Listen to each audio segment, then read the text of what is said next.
Greetings! We're here along the Rogue River in southwestern Oregon in the wild Rogue Wilderness. We stopped off along the Rogue River Trail to enjoy a few moments as the sun comes out along the river here. And it's beautiful. We've got some waterfalls across from Fall Creek. You can hear the water rushing. And we're just a little bit past Floridel Creek. 4 or 5 miles from the end of the Rogue River Trail. It's the western end over near the town of Gold Beach. And this isn't one of those places that we come to get away from it all or find some solitude, because this is one of the most popular and trafficked river corridors in the state. It's right up there with the Deschutes, the John Day, the Willamette, the Columbia. It's a Monday in October, and there have been probably a half dozen drift boats already before 11 a.m. You think, who the heck is out here floating in the middle of nowhere in the wild Rogue Wilderness? Well, they're just the beginning. There's a lot of people that float through. You'll hear motorboats, you'll hear jet boats, you'll hear lots of people having a lot of noisy fun out of their boats on the river, and it really shatters the peace. And it's a very, very popular backpacking trail. You'll find people out here all summer long and into other seasons, even any season that's really hikeable or backpackable. You'll see people out here. Let's try and get up here and get a little better view. It's so, so beautiful, though. You understand why. We have this magnificent river. It's just a jewel. Creek after creek with waterfalls, these huge moss-covered boulders, complex geology, and of course you're out here in the wilderness, in the forests of southwestern Oregon. Now, hiking this trail, I'd say be careful, mainly because of poison oak. From beginning to end, you kind of come in over from I-5 near the town of Grants Pass, and you drive on up in. And from there on, all the way down to the end here on the western end, it's just non-stop poison oak. And a lot of blackberries, too. And a lot of very, very precipitous country.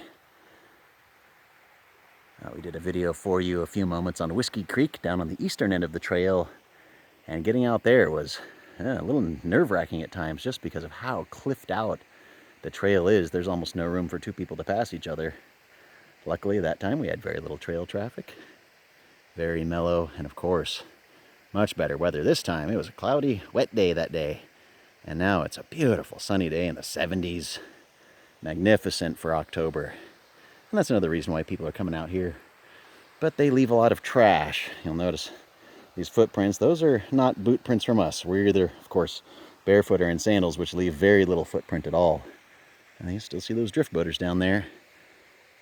You come out here for some solitude, and next thing you know, hear people hooting and hollering, and their boats banging off rocks, and it just shatters the peace. So this is a trail we come just to get a little trail action, an easy trail. There's very little gain. It's relatively flat pretty much the whole way. But you will not be alone, and they are very, very adamant about being careful with bears because of unscrupulous backpackers due to so many people coming out here, probably people who shouldn't belong. The bears have become habituated to food, and so they know that when you're out there backpacking, oh, that's so pretty with the sun coming through. They know that there's food. And so you have to be so, so careful. Of course, hiking solo like us, that's the first thing on our mind is how quickly can I get the bear spray? And should I bother trying to get a video of the close encounter?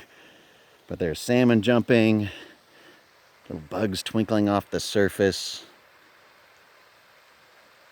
just birds and rushing water, and of course the occasional crash into the beautiful silence of the boaters. It's just lovely, though. Couldn't say no to a day in the 70s in October out on the coast, especially out on the southern Oregon coast. It can get very wet and rainy and windy and snowy and pretty gnarly. And so this is a real treat. Lovely stuff. Well, I think it's probably time to pack on up and get back out of here. And we'll go check out this little cave. There's endless caves all along, and from the boulders that have fallen down and all the different geology. It's probably time to pack it up and get on down the trail and get on to the next adventure. But we definitely want to thank you so much for joining us here as we take in a beautiful little scene here along the Rogue River, just off the Rogue River Trail in the wild Rogue Wilderness in southern Oregon, to enjoy these beautiful, beautiful scenery, landscapes, lovely, lovely early October weather, and, as always, ants. Rogue River ants.